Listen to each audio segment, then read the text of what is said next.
सभी को बताया कि मतलब जो वृत्त का परिध होता है वो क्या होता है 2 पाई आर। क्या होता है 2 पाई आर। और बता भी चुके हैं कैसे होता है। वृत्त का जो परिध होता है क्या होता है 2 पाई आर होता है।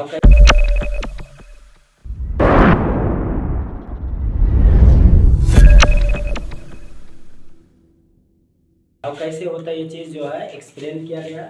अब ध्यान देखिएगा वृत्त का क्षेत्रफल क्या होता है। वृत्त का क्षेत्रफल होने का मतलब ये होता है कि ये वृत्त के अंदर कितना जगह है, कितना प्लेस है, कितने गेहूं को रखा जा सकता है, कितने इंसानों को रखा जा सकता है। तो भैया क्या होता है पाई आर स्क्वायर होता है। क्या हमने कहा दिया जो वक्राकार होता है, जो वक्र होता है उसमें हमेशा पाई रहेगा आर स्क्वायर। क्या होता है आर स्क्वायर। अच्छा तुम सबने एक चीज कॉमन किया होगा कि जो एरिया निकाला जाता है चाहे जिस चीज का, तो लंबाई गुणे चौड़ाई होती है। तो भैया लंबाई चौड़ाई दिखाई नहीं दे रहा ना। ये स्टार्टिंग में जो है गणितज्ञ लोग थे, इसमें लंबाई और चौड़ाई जो है निकाल के दिखाया गया था। ये चीज़ बुक में भी लिखा हुआ है, ठीक है। और उसमें लंबाई चौड़ाई को दिखाया गया था। पाई आर जो होता था लंबाई हुआ करता था, और जो आर हुआ करता था वो क्या हुआ करता था चौड़ाई हुआ करता था। इसीलिए फार्मूला बन गया पाई आर क्या स्क्वायर। ऐसे एक चीज़ जो है तुम सब भी ये चीज़ें जो है जान लो, बहुत अत्यंत आवश्यक है जाने के लिए। जैसे ये आपसे हम कहेंगे ये चीज़ क्या बना, तो आप जानते हैं कि क्या बना है, एक वृत्त है। क्या एक वृत्त है। और इसे अगर कर देते हैं तो आप कहेंगे ये क्या है, ये व्यास है। ये क्या है डी है। यहाँ से लेकर यहाँ तक कर दिया जाए, यहाँ से लेकर यहाँ तक कर दिया जाए तो आप कहेंगे क्या है त्रिज्या है, आर है, स्मॉल आर है। क्या है स्मॉल आर है। अब ध्यान से देखो, जो ए बी रेखा एक केंद्र से होकर जाती है तो उसी को क्या कहते हैं व्यास कहते हैं। अगर कोई भी रेखा केंद्र से होकर ना जाए, ऐसे कहीं दूसरे जगह से इसे चली जाए, ऐसे चली जाए, तो उसका नाम ठीक है, उसका नाम क्या होगा। ध्यान से देखो, ठीक है। कोई स्टूडेंट बता सकता है। Yes sir. क्या जीवा। गुड, बहुत अच्छा, ठीक है। क्या होता है जीवा होता है। और जीवा को मार्केट में किस नाम से जानते हैं CORD, चोर्ड। चोर्ड का मतलब क्या होता है जीवा होता है। मतलब क्या है उसको जीवा कहते हैं जो केंद्र से होकर ना जाए, किसी दूसरे जगह से होकर चली जाए तो उसको क्या कहते हैं जीवा कहते हैं। क्या है एक सर्किल है, एक वृत्त है। और इसमें आपसे हम कहते हैं चाप लगाने के लिए। चाप लगाने का मतलब आप क्या करते हैं, ठीक है, इसे चाप लगा देते हैं। ऐसे लगा दिए, ऐसे लगा दिए। अब इसको जो लगाए हैं, ठीक है, इसको इसे बाहर उठा के इसे रख देते हैं। तो जो रख दिए हैं, तो जो रख दिए हैं इसे बाहर उठा के इसको ऐसे रख दिए हैं, ये निकाल दिए हैं, तो उसी को क्या कहते हैं चाप कहते हैं। जैसे आप सब क्लास 6 में सीखे होंगे, जिसे हमने कहा चाप लगाने के लिए तो लगड़ा प्रकार रखते थे, ऐसे काटते थे, यहाँ रखते थे तो ऐसे काटते थे। तो जहाँ कटान ऐसे कट गया है कि नहीं, ये भी ऐसे कट गया यहाँ पे, तो जहाँ इसे कटता था मतलब उसी वही क्या हो जाता था चाप हो जाता था। देखो ये स्टार्टिंग में वृत्त था, हमने काट दिया ऐसे तो क्या बन गया चाप। क्या बन गया चाप बन गया। अच्छा इसमें ध्यान से देखो, तो भैया ये वाला जो है यहाँ निकल के चला आया, ये वाला जो ऊपर वाला पार्ट है यहाँ निकल के चला आया, तो इसको क्या कहते हैं, इसको क्या कहते हैं। जो बड़े वाला होता है उसे दीर्घ चाप कहते हैं, छोटा वाला होता है उसे लघु चाप कहते हैं। दुर्गा प्रसाद सो रहे हो तो समझ में आया। दीर्घ चाप जो होगा वो क्या होगा बड़ा होगा, लघु चाप क्या होगा छोटा होगा। तो आज सभी को पता ही हो गया कि मतलब चाप क्या होता है, ठीक है। ये सर्किल बनाया गया है, क्या बनाया गया है सर्किल बनाया गया है। और बनाने के बाद ऐसे क्या कर दिया गया चाप दे दिया गया है। तो इसमें दो निकलेगा, एक क्या बड़ा, एक छोटा वाला, एक दूसरा क्या निकलेगा बड़ा वाला निकलेगा। तो यहाँ ध्यान से ये चीज देने वाली है। जैसे आपसे हमने कहा ये क्या होती है, तो आप कहोगे ये क्या होती है केंद्र होती है। ये क्या होती है केंद्र होती है। तो जैसे ऐसे मिला देंगे, उसके बाद ऐसे मिला देंगे, मिलाएंगे कि नहीं मिलाएंगे। और सपोज दैट ये पूरा है, यहाँ से लेकर यहाँ तक और यहाँ से लेकर यहाँ तक मिलाएंगे, तो ये भी क्या ये एक पार्ट ये वाला ऐसे एक निकल गया, मतलब कौन सा वाला आप कहोगे ये वाला, ठीक है, ये वाला पार्ट निकल गया। और एक पार्ट यहाँ से लेकर यहाँ तक, ठीक है, यहाँ से लेकर ये बड़ा वाला पार्ट निकल गया। इसमें दो पार्ट बनेंगे कि नहीं बनेंगे, दो पार्ट बनेंगे। तो जो अब ध्यान से देखो, तो इसको जो निकाला गया किसके सहायता से निकाला गया, त्रिज्या के सहायता से निकाला गया है।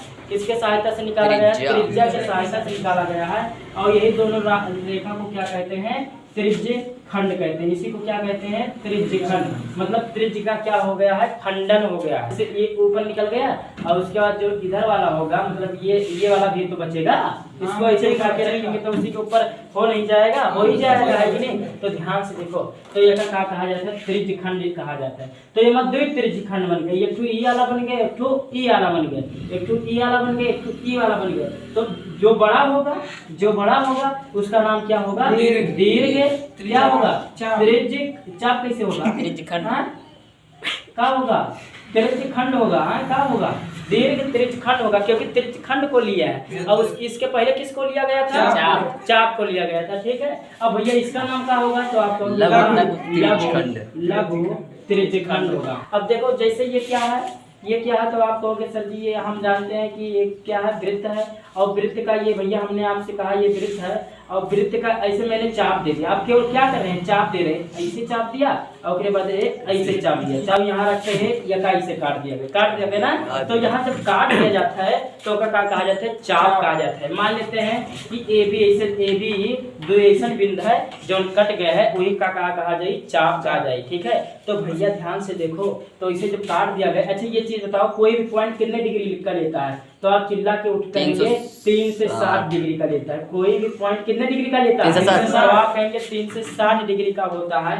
तो भैया ये 3 से 7 बना रहा है। अब ध्यान से देखो 3 से 7 में ये चीज निकला कि नहीं निकला इतना, तो इसको अगर थीटा मानेंगे तो कुल कितना है? 3 से 60 और माइनस क्या हो जाएगा? थीटा हो जाएगा। टोटल कितना था? 3 से 60 था। टोटल कितना था? 3 से 60। भैया थीटा नीचे, मान लेते हैं थीटा नीचे गिर गया तो ऊपर कितना बचेगा? 3 से 60 माइनस थीटा बच जाएगा। सपोज एग्जांपल हमने कहा ये कितना है? लगभग कितना है? 30 डिग्री है। तो अगर ये 30 डिग्री है तो ये कितना? 3 से 60 माइनस 30 इक्वल टू 3 से 30 डिग्री हो जाए। समझ में आवा? जो चाप की लंबाई AB है, जो चाप की लंबाई का है AB है, ये अगर फार्मूला का बनी तो आप जो है कहेंगे इसका फार्मूला जो होगा क्या होगा? पाई r इंटू थीटा अपान कितना होता है? 180 होता है। देखो कैसे ये चीज आया, ये चीज कैसे आया, देखो क्या होगा। अच्छा ये चीज आप सभी को पता होगा कि देखो यहाँ पे जो थीटा बना रहा है ना, यही है भैया, ये वाला, ये भी यही तो है।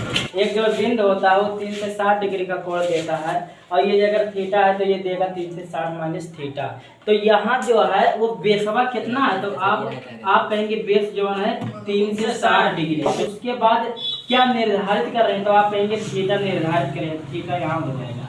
और उसके बाद चाप की जो लंबाई होती है, जो चाप की लंबाई में यह वाला तो लिया जाता है सरकमफेरेंस, मतलब परिमाप लिया जाता है, और परिमाप का होता है 2 पाई r। तो 2 से 2 कट जाए और 36 दूना कितना हो? 18 दूना कितना हो? 36। तो वही तो आया पाई r इंटू थीटा पान कितना आ गया? 180 डिग्री की। ठीक है, मतलब कोई वृत्त है, उस वृत्त का कोण 30 डिग्री है। कोई वृत्त है, उस वृत्त का कोण जो है 30 डिग्री या 40 डिग्री जो भी कहे, ठीक है। और त्रिज्या इतना है, तो उस वृत्त की चाप की लंबाई ज्ञात कीजिए। तो कौन सा फार्मूला लगाएंगे? पाई r गुणा थीटा अपान 180। पाई r गुणा थीटा अपान 180। हाँ 180 डिग्री में रही, क्या रही? डिग्री में रही। समझ में आई इतनी बात है? तुम सबको बताए थे अभी कि लघु त्रिज्य खंड किसे कहते हैं? जो छोटा त्रिज्य खंड के माध्यम से बनता है, और दीर्घ त्रिज्य खंड किसे कहते हैं? जो बड़े त्रिज्य खंड के माध्यम से बनता है। तो इसका एरिया भी होगा, जाहिर बात है। जैसे आपके सामने हमने ये क्या बनाया? सर्किल बनाया। तो ये सर्किलिया में एक तो क्या होगा? छोटा वाला होगा, और एक क्या होगा? बड़ा वाला होगा। तो बड़े का एरिया अलग होगा, छोटे का एरिया अलग होगा। तो छोटा वाला अभी थीटा ये रखेगा कि रखेगा? नहीं रखेगा। अच्छा ये क्या रखेगा? तो आप कहोगे 3 से 60 माइनस कितना हो जाएगा? थीटा। ये अगर थीटा है तो ये कितना हो जाए? 3 से 60 डिग्री माइनस थीटा। अब देखो एरिया निकालना है, तो भैया पाई r स्क्वायर, एरिया में क्या होता है? पाई r स्क्वायर होता है। अब थीटा पर कितना निकालेंगे? थीटा पर 3 से 60 डिग्री निकालेंगे। त्रिज्य खंड का एरिया मतलब ये वाला एरिया, तो कुछ नहीं करना है, थीटा के स्थान में कितना कर लेना है? 3 से 60 डिग्री माइनस थीटा। फिर ध्यान दें, क्योंकि हम देख रहे हैं कुछ बच्चे जो है बोरियस हो रहे हैं। लघु त्रिज्य खंड मतलब यकर क्षेत्रफल, तो क्षेत्रफल का होता है पाई r स्क्वायर, ले लिया पाई r स्क्वायर। ओके। अच्छा ये करे लिए, ये करे थीटा के लिए तो देखा क्या? तो थीटा अपान टोटल कितना होता है? 3 से 60। थीटा अपान 3 से 60 डिग्री हो गया। दीर्घ त्रिज्य खंड का क्षेत्रफल का हो जाएगा पाई r स्क्वायर, तो होता ही होता है। लेकिन थीटा अब ये वाला नीचे वाला देख बढ़कने वाले के लिए तो आप कहोगे 3 से 60 माइनस थीटा अपान कितना? 3 से 60 डिग्री। ओके, समझ में आया? अब आगे चलते हैं। अब देखो आप सभी को जो है ये चीजें जो है नहीं बताया गया है, जान लो कि जैसे एक सर्किल है, ये सर्किल का केंद्र है, और ऐसे काट दें हम, ऐसे अगर काट दें हम ऐसे अगर काट दिए हम तो ऐसे ये वाला बाहर ऐसे निकल जाएगा छोटा वाला, और जो बड़ा वाला होगा ये ऐसे बाहर निकल जाएगा, है कि नहीं। मतलब ये का बन गए द्विवृत्त बन गए, का बन गए द्विवृत्त। तो जब द्विवृत्त बनता है तो मतलब उसका खंडन किया गया, तो एक मतलब ये वृत्त खंड है, एक ये वृत्त खंड है। अच्छा नाम तो भी सब बता दो, छोटा वाला लघु वृत्त खंड और बड़ा वाला कौन सा वृत्त खंड। तो ये क्या हो जाएगा, लघु जो छोटा होगा वो लघु वृत्त खंड, क्योंकि वृत्त के खंडन किया गया है, और जो बड़ा वाला हुए दीर्घ वृत्त खंड। क्यों, क्योंकि ये भैया वृत्त का खंडन किया गया है, ना ही चाप का खंडन किया गया है, ना ही त्रिज्य खंड का खंडन किया गया है। किसका खंडन किया गया है, तो वृत्त खंड का किया। तो भाई यहाँ एक चीज ध्यान देने वाली चीज ये है कि जो ये किया गया तो इसका कुछ होगा कि नहीं होगा, एरिया क्षेत्रफल होगा कि नहीं होगा, तो अगर होगा तो उसका फार्मूला होगा। फार्मूला अगर लघु छोटे के लिए देखा जाए, लघु वृत्तखंड का क्षेत्रफल देखा जाए, ये छोटे के लिए देखा जाए तो क्या होता है, त्रिज्य खंड के क्षेत्रफल और माइनस त्रिभुज के क्षेत्रफल। त्रिज्य खंड के क्षेत्रफल ले लो और क्या का घटा दो, त्रिभुज के क्षेत्रफल का घटा दो। त्रिज्य खंड का क्षेत्रफल ले लो, त्रिज्य खंड का क्षेत्रफल अभी बताया है क्या होता है, पाई आर स्क्वायर थीटा अपान 3 से 60 होता है, माइनस माइनस, और त्रिभुज का क्षेत्रफल क्या होता है 1/2 आर स्क्वायर इंटू थीटा। कुछ बच्चों के मन में आ रहा होगा कि त्रिभुज का क्षेत्रफल 1/2 आधार गुणे क्या होता है, ऊंचाई होता है, लेकिन जब उसको हल किया गया तो क्या निकला 1/2 आर स्क्वायर इंटू का निकला साइन थीटा। ये चीज दिमाग में स्टोर करना है। उसके बाद दीर्घ वृत्तखंड का क्षेत्रफल क्या होगा, तो आप कहोगे वृत्त का क्षेत्रफल और माइनस लघु वृत्तखंड का क्षेत्रफल। अच्छा वृत्त का क्षेत्रफल क्या होता है, पाई आर स्क्वायर माइनस लघु वृत्तखंड का क्षेत्रफल क्या होता है, ये इतना बड़ा होता है। तो फार्मूला ना लिखता बहुत ज्यादा बड़ा हो जाए, बस अपना चीज दिमाग में स्टोर करो कि वृत्त के क्षेत्रफल होता है और माइनस का होता है लघु वृत्तखंड का क्षेत्रफल होता है। दीर्घ वृत्त एक बार पुनः देख लिया जाए, बस यही 4 मस्ट है। इसके ऊपर एक और बताया गया था क्या, चाप की लंबाई। जो चाप की लंबाई होती है पाई आर इंटू थीटा अपान 180 होती है, याद हुआ। हमारे साथ में ध्यान से सुने, क्या होती है, चाप की लंबाई होती है पाई आर इंटू थीटा अपान कितना होता है 180 डिग्री होता है।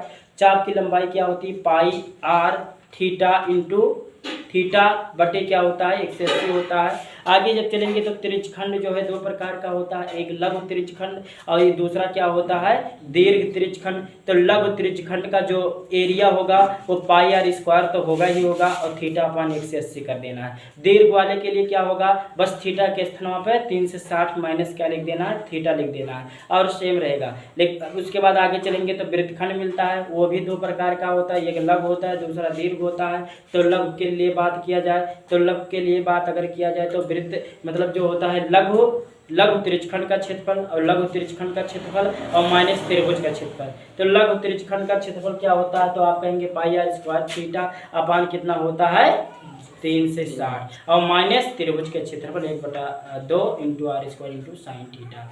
आगे चलेंगे तो दीर्घ वृत्तखंड का क्षेत्रफल मिलेगा, कुछ नहीं करना है, बस क्या करना है वृत्त के क्षेत्रफल में से क्या का घटा देगा, लघु वृत्तखंड के क्षेत्रफल का घटा देना है। समझ में आ रहा है सभी बच्चों को, धन्यवाद।